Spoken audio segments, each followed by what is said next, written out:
Many of you know an internet sensation is Dr. Umar, psychologist, PhD. Been in some hot water lately. Had to go to court about his credentials and all. Technicalities that we're not too familiar with, but he always says some powerful things, has some powerful insights into the reason why things are the way they are. And he began to, one of my Facebook friends dropped a video, a little couple-minute video that he was recording. And he was talking about the plight of black folks in this nation.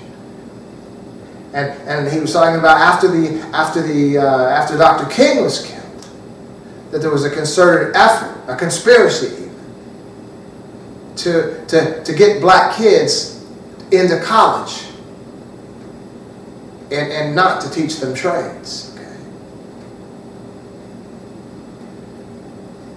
And separating the black families, taking the manhood out of men, and all this stuff, man. And you know, it sounded good. I used to listen to him a lot years ago, or maybe a year or so ago. But he's got quite a large following. You know, that's what people need to hear. That's what people need to hear, and all this stuff. You know, getting accolades and kudos. But you know, I took issue with that video this morning because I don't really know if it's true. He was talking about black kids and black folks need to stop, you know, that college really isn't working, that trade school would be working to have a skill they could work with their hands, and I understand that too. But you know, that was Booker T. Washington's perspective as well. But you know, I don't see too many kids today, too many black college students, kids today, that are not doing well. I mean, if you take degrees in like basket weaving or art or even psychology, you might have trouble doing well with that degree. But I don't find too many young black kids that have gotten degrees that are not motivated, that are not doing well, okay? Now, I can find some black kids, young people that might be smoking weed with a degree and not doing well, or drinking a lot, or partying too much and not doing well. But simply the fact that you could go to school and you could get that degree and not quit and make it, you're an individual that's changed. I find myself, you know, even at this late age, having started back to school when I was 50, 10 years ago. And this year I'll have my master's degree, my MBA. That you know, I used to think before I had a degree that, well, you know, it's just a piece of paper. And so then you can go to an organization and they can see you have this piece of paper and you can get a better job. And you know, my dad, who has had a degree as well, said his position was that companies will see that you're a person that doesn't give up, that quits, that hangs in there, and they'll be impressed with that. But you know, that was my dad so many years ago. And my thinking was, say, 11 years ago. But my thinking now, I see it just a little bit differently. When I see myself, even in conversations, even when I'm writing papers, that I'm a different person. Even when I consider something, I'm thinking, well, what's the research? What's the citation? You know, where'd that information come from? I just find myself a different person.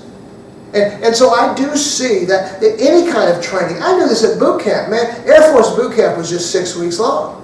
But I went to boot camp one way, came out another way. I knew a kid that went in the Marines growing up. He was like real big and overweight and everything. He went in the Marine Corps, came back, and this cat was like built. So you can take a few weeks, a few months, or whatever, and be transformed. So if you're in school for 2 years, or for 4 years, or for 6 years, or like me, 10 years, there's going to be a change. Now, you may not see that change immediately, but there's going to be a change. You're a different kind of person. So I really took issue with his brother, Dr. Umar, with his attitude about not having a trade and simply having college, which just doesn't do well for black folks. And he said, like me, I'm a psychologist, you know. How many people, you know, are looking for a black psychologist? Well, if you had done any reading before you went to college, you would have recognized that psychology is not a good field to go into unless you're going all the way to be that PhD, which he is. And I just find it very interesting that this gentleman that has a PhD and he's supposed to be revered by so many folks, is putting this message out how unimportant a college degree is, yet he got one. Come on now. And so I'm just saying that we just need to have some sense about ourselves. I think one of the detriments that we have in our community, in our black community today, is that we have so many excuses and conspiracy theories. Now I am one that is not about the conspiracy theories. I don't care if you're talking about the Illuminati, Rothschilds, Zeitgeist, any of that stuff. Or down to the point where that cat, I can't remember what his name was, whatever his name was, Lynch, that wrote those papers on how to oppress black folks, and which turned out to be fictitious. I'm just saying we don't have time for conspiracy theories. Like this brother here was evidently way more educated than I am, should realize that economics, come on, these factories are closed because labor is cheaper overseas. Developing nations such as ours evolves past that labor, that cheap labor, and developing nations are prime candidates for cheap labor. So if you're a business owner, why would you be paying more money? You would take your business to a country where labor is cheap, right? That makes sense. Ask Michael Jordan. Ask Donald Trump. Ask anybody of any sense that has businesses, large businesses with factory work, where you're going to get the best dollar, where you get the best work for your dollar, and that's in a foreign country, okay? It's not here. So the idea about the factories closing, and there not being jobs for black people, it's not, if that factories closing was not a conspiracy theory against black folks, it was simply the evolution of a developed nation, because white folks were hit by that and black folks hit by that. And I guess the issue that I took most of this Dr. Umar was not him personally, because I like listening to him, and he could be right as far as his reasons why, some of his other reasons why. Some of the conspiracies, which I kind of doubt, but it would be a good philosophical conversation. I would love to discuss it. But for me, I've been trying to do work in the community for the past 30 years. My wife is busy really doing work in the community right now. I mean, we don't really have the luxury to sit back and philosophically, theoretically discuss how things got to be this way. I mean, things have been this way long enough. We got an idea, We know who. We may not know exactly how, but we know who and why. But still, that isn't going to help get us out of this mess. We need a plan. See, one of the biggest enemies of black people in our communities today are excuses. We got an excuse of how come it's like this.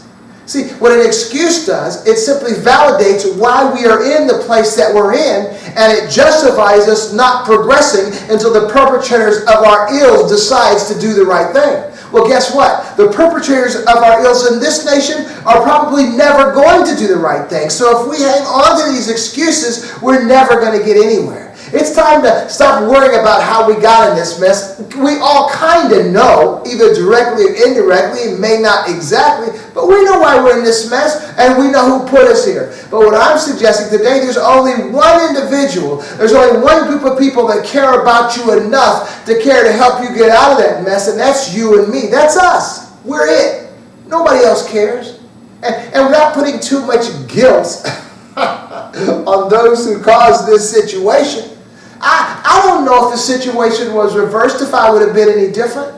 I mean, if I was a white guy and I was getting benefits for being a white guy, I would embrace those benefits. Come on, growing up, I was a light-skinned brother. My hair wasn't bad, and folks, women, they like, light-skinned brothers with different grade of hair. I wouldn't say, no, that isn't fair, be with that cat. No, I would take advantage of whatever attributes I had, and I would probably do that if I were a white guy too. Now believe this, unlike some brothers and sisters in our communities, I have no desire to be a white man. I have no idea, no desire to be jealous over what a white man has. I am comfortable in my skin. And I recognize that the inroads that I make might be tougher to cut through, but I can do it, okay? Historically, the fact that black people have survived all the mess that we've been through all these hundreds of years means that there is a certain strength in us that other folks don't have. I remember when I was at NCR. I was there for like 13 years. I remember when AT&T took over. They took over, I think, around 1992. They swore a promise to us that we're not going to do anything in 2 years. Man, it was almost like 2 years to the day, 1994. Y'all are out. They gave us buyouts, but your jobs were over. Man, I saw the difference between white folks and black folks that worked for NCR. I saw black folks a little pissed off, a little angry. I wasn't, because I was sick of that place. I was glad to leave. Matter of fact, a side note, I went to church and my pastor said that he was going to pray for me to get a better job within NCR. I'm like, no, don't pray for me. I'm ready to go.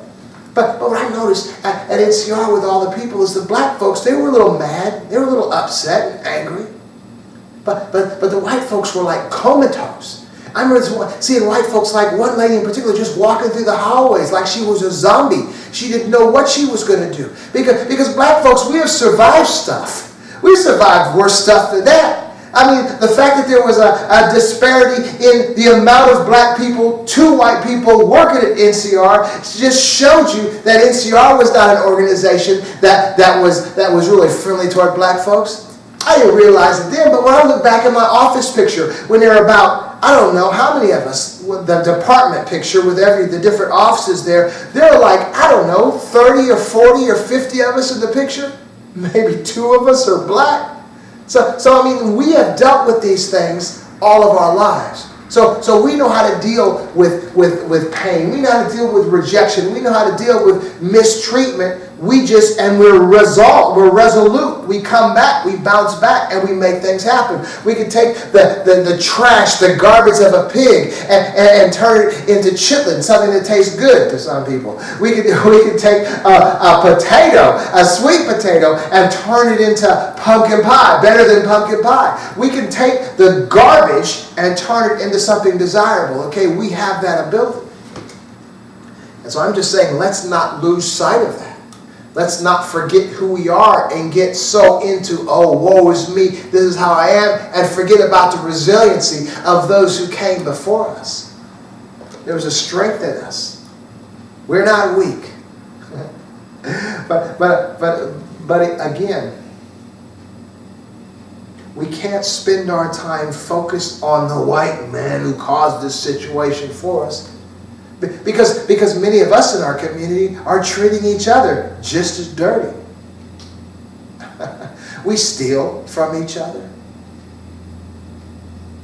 We lie on each other. We get envious and jealous of each other. That's what they did to us all those years.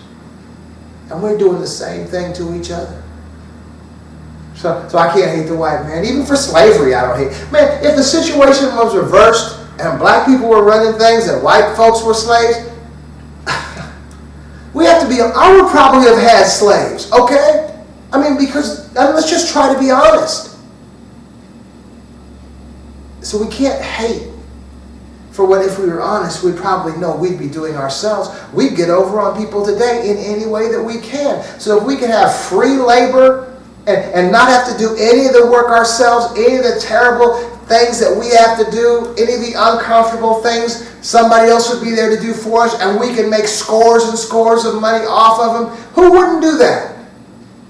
Some folks wouldn't, but just like some white folks did. Well, I don't know. I don't know if we would worry that much about it, even to where we say, well, you know, evil only prevails when good men do nothing, right? And then we consider all the white folks that, first of all, that participated in the ills, but then those that didn't participate in the ills, but they still benefited from them, okay? Like even after World War II, the GI Bill.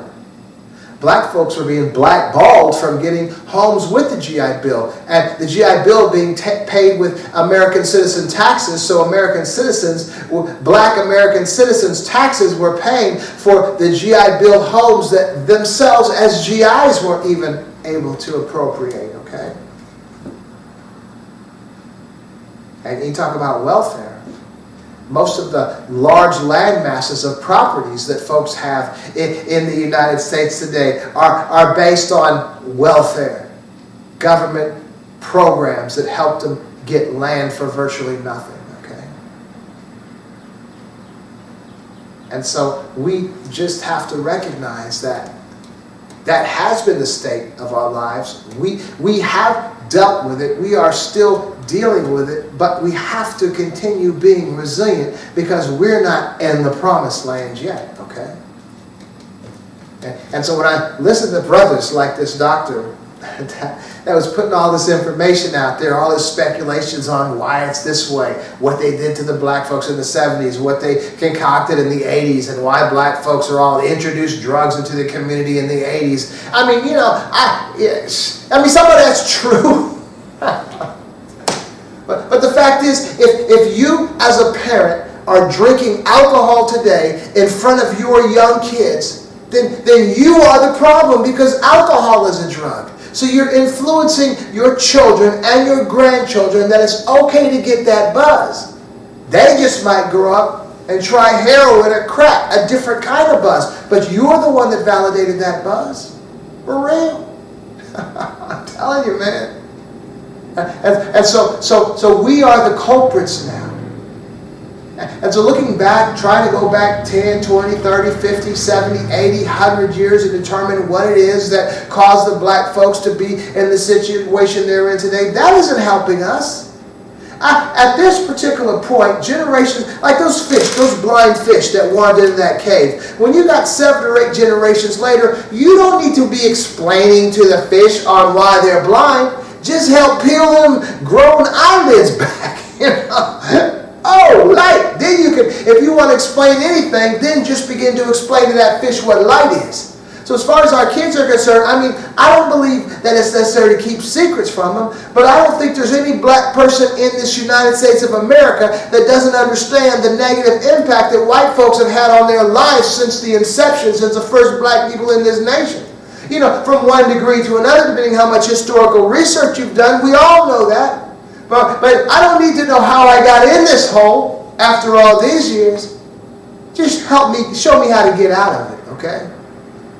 Just sit in that hole, find a little stool, get all comfortable with me talking about why I'm in this hole. That isn't helping you get out of that hole. Give me a plan. Give me a game plan. And for a brother to come up and say, well, you don't need a college education. You just need a trade. No, you need a college education. And you, in the future that our nation is going, you need a college education in mathematics. You need a college education in sciences. You need a college education in robotics, in computer programming. You need a college education. And see, this has to start early, because you can't be smoking weed as a kid from the 7th grade all the way through high school and think you're going to go to college and then do well in any of those class categories that are going to do you well in the future. And so we need to stop drinking in front of our kids. We need to stop smoking in front of our kids. We just need to stop smoking altogether. Stop drinking altogether. Stop eating bad foods altogether. Get ourselves healthy. Be a proper education example of every aspect of life before our children, because that's where our children are going to gravitate for. They're going to be like us. Our children are not going to simply become what we tell them to be. Our children are going to be what we've demonstrated to them to be. I'm telling you, man, I see it in my own family, with my kids. I see my son, who was in college when I was in college. And when he graduated with his bachelor's degree, I graduated that same year with my associate degree. So in his mind, he surpassed Dad. And that's what we want. We want our kids to do better than us. It's like carrying that baton. It's like passing the baton to the next generation. They can take it that next leg of the race. They got to do better than you. And so then I look at my daughter now. She's watching me, been watching me for 10 years going to school. She's 13. I'll be getting my master's degree this year. She already knows she's got to be better than Daddy. She's got to get her PhD. Now, I'm going to guarantee you this. I talk to people all the time. Now, to me, it was not difficult doing this degree thing. 10 years of work. Now, what I did not do, I didn't see myself getting a master's degree when I started. I didn't even see myself getting a bachelor's degree when I started. I just went to school to get an associate degree just so I could feel like, hey, I got a degree. And then after the associate degree, I laid out for 1 quarter and said, hey, I got to go back to school. And then I got my bachelor's degree, and I was going to stop at the bachelor's degree. But then I got my bachelor's degree. I said, hey, I just might as well just go on with this momentum and get the master's degree. Okay? But what I'm suggesting is my daughter is seeing that, and what she is going to surpass me. Now, this is what I'm telling you. If I had been smoking weed, I would have never made it. If I had been drinking alcohol, I would have never made it. If I was going to happy hour after work every day or every other day, I would not have made it. If I was the person I used to be, I would have never made it. Everything, we want to say everything happens, for a purpose, and I kind of believe that. But it's like, first I stopped smoking weed and stopped drinking. And then I began to stop eating the wrong kind of foods. I began to get in shape. I began to get healthy. I began to work out, try to keep in shape. And then the education thing popped up. And still, as my life is progressing, areas of my life are beginning to clean up. But I can tell you, with the old lifestyle, with that old mindset, you're not going to make it. You're not going to get that education. And so you're not going to be that educated person in front of your child. And I want to tell you this, as far as money and finances go, the money that's being spent on weed, the money that's being spent on alcohol, the money that's being spent going out on Friday nights, the money that's being spent on that number, all these things we're blowing our money from is taking from our ability to influence positively our children, okay? That's what I'm talking about. Man, I got a 13-year-old daughter. No matter what, if I'm not at work, wherever, she called me and said, Dad, can you come get me? Wherever, 15 minutes, I can be there. I'm not hungover, I'm not drunk, I'm not in some club somewhere. Not buzzed or nothing like that. If my daughter wakes me up at 2 in the morning and says, Dad, I need to talk about something that's very important to me. I don't have to wait until I sober up or sleep it off. I can get up at that moment and have the most in-depth conversation she needs to have. My son the same. And so all of this just works together. So I'm just saying that the things that you need to be in front of your child, you can't do if you're smoking weed. The things that you need to be in front of your child, you can't do if you're drinking alcohol. You can't do this if you got diabetes, if you're just eating the wrong kind of foods, you're 200 pounds overweight, high blood pressure, these are the examples that we are giving to our children. They're not right. You can't be out breaking the law. You can't be out stealing or out speeding or out drunk driving or driving without a license, driving no insurance, doing all these things. You can't be doing that and be that proper influence before your child. You got to clean up your act. And so we, as black folks in this nation, we are powerful in this nation.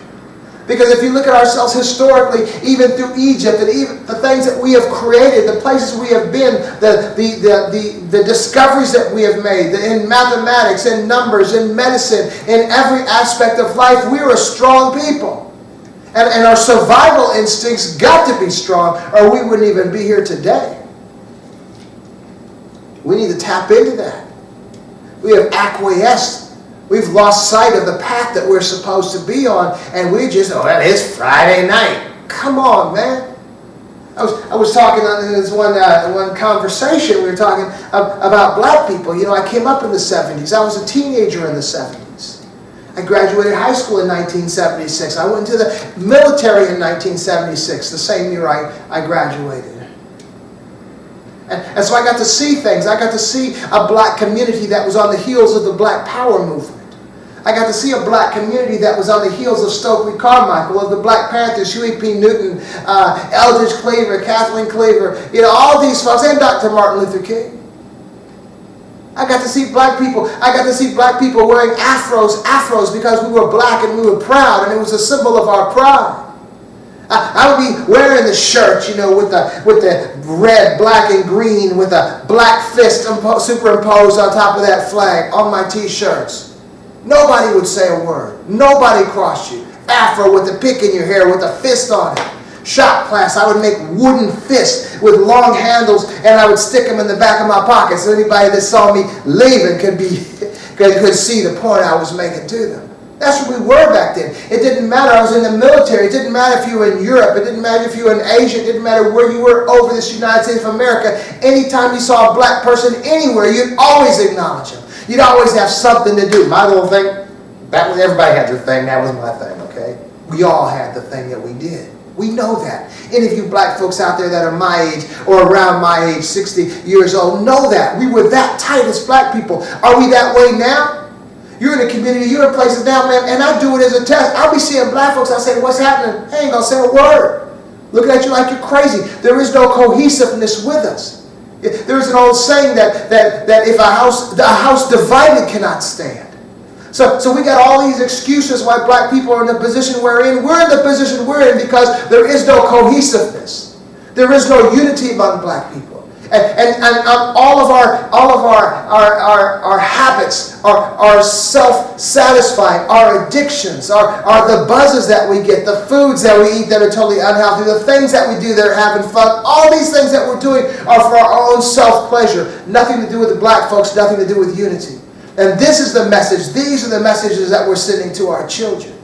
And so what we're doing in effect is we're condemning them to lives that, because that baton is being passed, that relay race is being run. but I'm afraid in our community we're running the wrong direction. Ever seen one of those football games where the guy gets the ball and he gets knocked or confused and he's running the wrong direction? What's the other team doing? They're telling him to go back? No, they're not telling him to go back. We're running the wrong direction half the time, us. So this whole thing, like we're blaming Donald Trump and we're blaming the Republican Party and we're blaming history and we're blaming Congress and we're blaming this and blaming that. Look, we got spoiled with Barack Obama. We never had a brother in there like that before. Let's not get it twisted. We survived, we succeeded, we excelled before there was a black president. And we put all our hopes in Hillary. Come on, what? Hillary is what? Hillary is just a female version of Trump. This isn't political. This is just a reality of black and white. Our battle is not political. And I don't know if just getting stuff handed to us for nothing is really helping us. It actually helps keep an individual in that state that they're in. There is no reason to progress. A lot of times, suffering is what it takes to progress.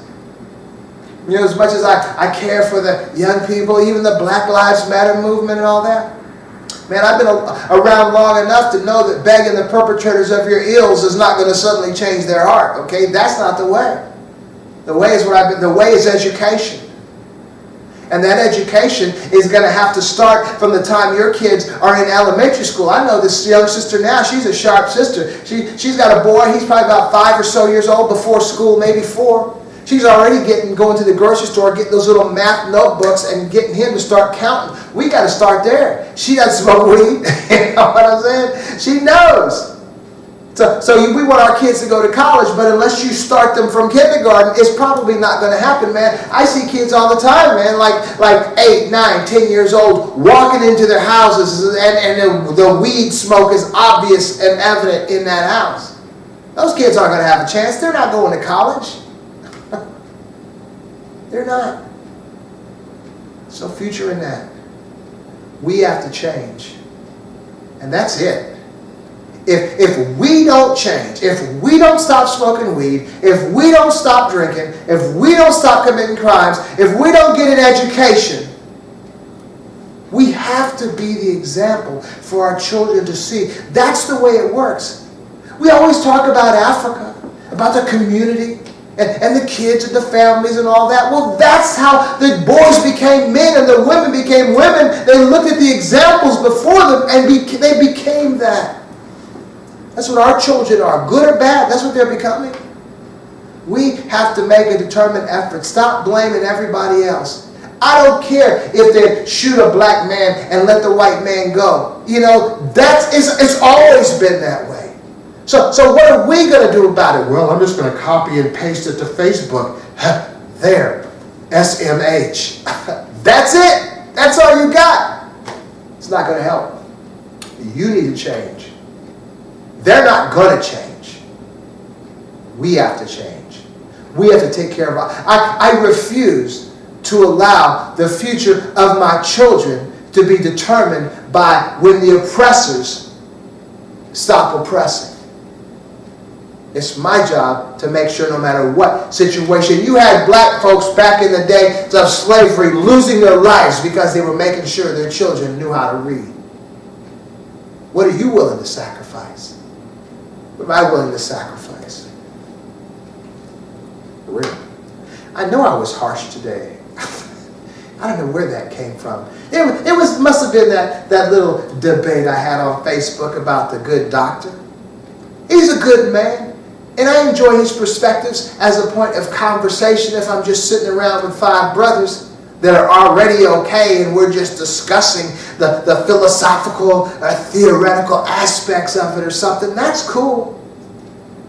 But that is not productive for the masses of black people who are suffering. We need to come up with a real plan. And so what I've been preaching for the past couple of years, as many of you know, is education. Stop getting high of any kind. Stop committing any crimes. And get healthy. And get armed. Stand your own ground. All right? Well, anyway, gosh, I'm exhausted now. I do want to thank you for joining me and listening. And I want to invite you to listen again. You take care.